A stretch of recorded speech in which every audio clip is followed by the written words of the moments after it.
آرے چل رہے ہوں۔ پورے وجود کی ایک ایک ہڈی چٹکتی ہوئی محسوس ہو رہی تھی۔ عورت کو ان تکلیف دہ مراحل میں کسی ہمدرد، کسی مددگار کی اشد ضرورت ہوتی ہے، مگر وہ اپنے درد سے تڑپتے مرنے کے قریب تھی اور کوئی اس کو تسلی کے 2 بول تک بولنے والا نہ تھا۔ باہر بادل پوری طاقت سے گرجے تھے اور تبھی اچانک دروازہ کھول کر عالیہ بیگم کمرے میں داخل ہوئی اور ان کے ساتھ وزیر بھی موجود تھا، جو اس علاقے کا واحد ڈسپینسر تھا۔ ایک غیر مرد کو اس وقت کمرے میں داخل ہوتا دیکھ کر غصے اور حیا سے سحر کا چہرہ سرخ پڑ چکا تھا اور آنکھیں حیرت سے پھٹی رہ گئی۔ یہ یہاں کیوں آیا ہے؟ اس نے بے یقینی سے عالیہ بیگم کی جانب دیکھا تو وہ بری طرح چڑ گئی۔ کیا مطلب یہ کیوں آیا ہے؟ تمہیں نہیں پتا کہ اس وقت تمہیں بچہ پیدا کرنے کے لیے کسی کی مدد چاہیے؟ اس کو نہیں تو اور کس کو لاتی؟ تم اکیلے سب کچھ نہیں کر سکتی ہو۔ ان کا لہجہ طنز سے بھرپور تھا اور سحر کی آنکھوں میں دکھ اور بے بسی سے نمی تیرنے لگی۔ انہیں اس بات کا احساس ہی نہ تھا کہ ایک عورت کی عزت کی پرواہ کرنی چاہیے۔ کسی عورت کو اس طرح مرد کے سامنے پیش کرنا اس کے لیے ذلت آمیز ہوتا ہے، مگر وہ اپنی خود غرضی میں چاہتی تھی کہ ایک مرد کے ہاتھوں اس کی ڈیلیوری ہو۔ اگر اتنی فکر تھی تو کسی لیڈی ڈاکٹر یا دائی کو ہی لے کر آ جاتی، مگر انہیں تو اس موقع پر بھی میری ذات کو تماشا بنتا دیکھنا ہے۔ اس کی آنکھوں میں کرب کے سائے لہرا رہے تھے۔ تمہیں تو میرا احساس ماننا چاہیے کہ اس وقت بھی میں نے تمہیں بے موت مرنے کے لیے نہیں چھوڑا۔ تمہارے لیے کسی مشکل سے اس ڈاکٹر کو راضی کر کے لائی ہوں، ورنہ کوئی بھی اس بات کو جان کر یہاں قدم نہیں رکھتا کہ تم گناہ گار ہو۔ عالیہ بیگم کروفر سے بولتی اس کو 2 کوڑی کا کر چکی تھی۔ یہ تو ڈاکٹر بھی نہیں ہے پپھو۔ ڈاکٹر کی بجائے ایک ڈسپینسر کو پکڑ کر لانے کی ضرورت کیوں پیش آئی؟ اس مرد کے ہاتھوں ذلیل ہونے سے بہتر ہوگا کہ میں سسک سسک کر مر جاؤں۔ آپ لوگ چلے جائیں یہاں سے اور مجھے تنہا چھوڑ دیں، مجھے کسی کی بھی ضرورت نہیں۔ وہ اپنی موجودہ حالت کو نظر انداز کرتی پورے دم سے چلائی تھی۔ کیوں بی بی؟ یہ ناجائز بچہ اپنی کوکھ میں شرم نہیں آئی؟ اتنا بڑا گناہ کرتے ہوئے بھی تمہاری شرم جانے کہاں سوئی تھی؟ تب نہ جانے کس کے ساتھ منہ کالا کر لیا کہ وہ بہت سگا تھا تمہارا؟ یہ جو اب غیر مرد کو دیکھ کر شرم حیا کا ڈھونگ رچا رہی ہو، تم جیسی بد کردار لڑکی کو تو اسی روز مر جانا چاہیے تھا، مگر ابھی تک ٹھٹائی سے کسی کے گناہ کی آبیاری کر رہی ہو۔ اس لیے تم جیسی لڑکی کے منہ سے عزت اور شرافت کے الفاظ نہ ہی نکلے تو اچھا ہوگا، سمجھی؟ انہوں نے اس کے جذبات کی پرواہ کیے بغیر بہت کچھ جتا دیا۔ آفاق صاحب کی 2 بیٹیاں تھیں، اقرار اور سحر، جو انہیں بے حد عزیز تھی۔ انہوں نے کبھی بیٹے کی کمی محسوس نہ کی تھی، بلکہ بیٹیوں کو ہی بیٹوں کے برابر سمجھا۔ آج ان کے گھر میں کہما کہمی تھی اور معمول سے زیادہ رونق لگی تھی۔ آفاق صاحب اپنی بیٹی کے چہرے پر جو خوشی اور مسکراہٹ دیکھ رہے تھے وہ بہت نایاب تھی۔ اپنی بیٹی کو اس کی زندگی کی سب سے بڑی خوشی دیکھ کر وہ بہت خوش تھے اور بیٹی کا باپ ہونے پر بہت زیادہ فخر محسوس کر رہے تھے۔ اس کو اپنی باہوں کے گھیرے میں لیے آفاق صاحب اسے کسی متاع جان کی طرح دیکھ رہے تھے اور ان کو اپنی بیٹی کسی چھوٹی سی گڑیا کی مان دکھتی تھی، جس کو وہ ان آسمانوں کی سیر کروانا چاہتے تھے جس کا خواب وہ ہمیشہ سے دیکھتے آئے ہیں، مگر وہ نہیں جانتے تھے کہ ان کی بے ضرر اور معصوم سی خواہش کے ساتھ ان کی بیٹی کا اس قدر بھیانک مستقبل جڑا تھا۔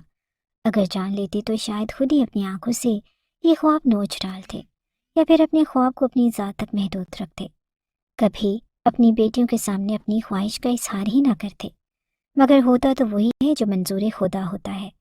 کوئی بھی باپ اپنی بیٹی کے مستقبل کے بارے میں اگر جان سکتا تو ان بیٹیوں کے باپ جو ذلت، طعنے اور تشدد تک برداشت کرتی ہیں مگر بے بس ہوتی ہیں، کبھی بیٹی کی خواہش ہی نہ کرتے، یا ساری زندگی اپنی پناہوں میں اپنے جگر کے ٹکڑوں کو محفوظ رکھنے کی کوشش کرتے۔ آفاق صاحب بڑے حوصلے والے انسان تھے اور باقی خاندان سے مختلف مزاج کے حامل تھے۔ چند روز پہلے اپنی خواہش کے مطابق ان کی چھوٹی بیٹی سحر نے ان سے اپنی تعلیم جاری رکھنے کا ارادہ بیان کیا اور آج وہ اپنی بیٹی کو باقاعدہ ایڈمیشن کے لیے اگلی صبح اپنے ہمراہ لے کر جانے کا فیصلہ سنا رہے تھے اور اس کی منصوبہ بندی کے بارے میں سن کر محفوظ ہو رہے تھے۔ دونوں باپ بیٹی کاؤچ پر بیٹھے مگن انداز میں باتیں کر رہے تھے جب عالیہ بیگم اور اقرا کے ساتھ خانزادہ سفیان کمرے میں داخل ہوا۔ اقرا کی شادی 1 سال پہلے ہی اپنی پھپھو عالیہ بیگم کے بڑے بیٹے خانزادہ شایان کے ساتھ ہو گئی تھی اور وہ اپنے گھر میں بہت خوش بھی تھی۔ تم کیا ہر وقت بیٹی کے ناز نخرے اٹھا کر اس کو سر پر چڑھا رہے ہو؟ کمرے میں داخل ہوتے ہی عالیہ بیگم نے یہ مظاہرہ دیکھ کر کافی چڑھ کر بھائی کی جانب دیکھا۔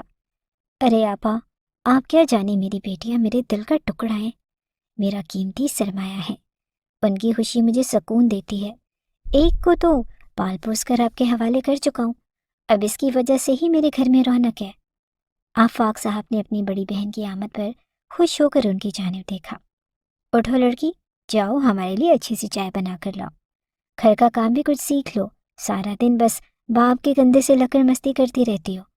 عالیہ بیگم نے ناگواری سے ناک چڑھائی تو وہ بھی برے برے منہ بناتی اٹھ کھڑی ہوئی تھی۔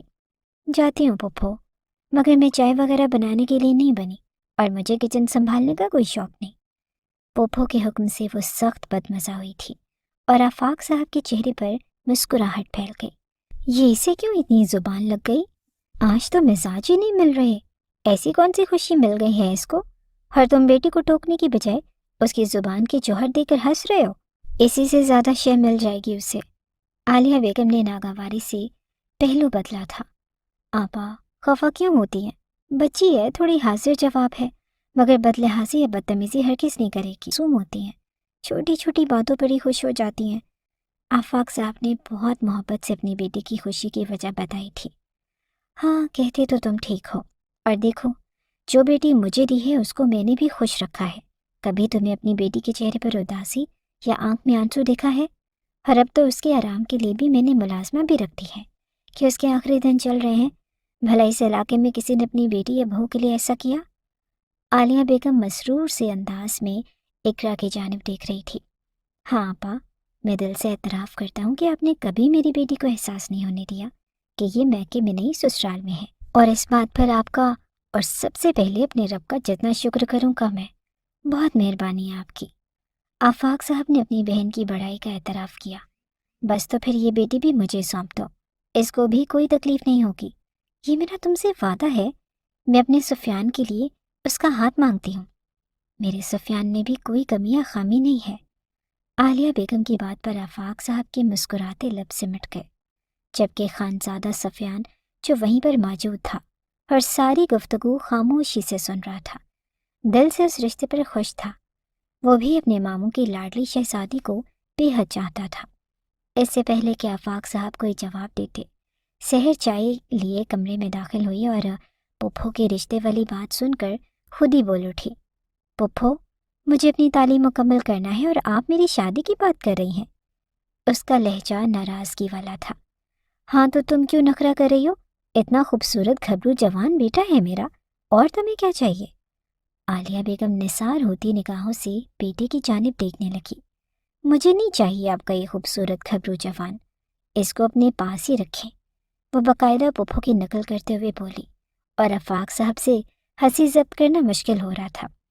اچھا تم جاؤ بیٹا، میں بات کر رہا ہوں، اس طرح بڑوں کے سامنے ہر بات پر جواب نہیں دیتے۔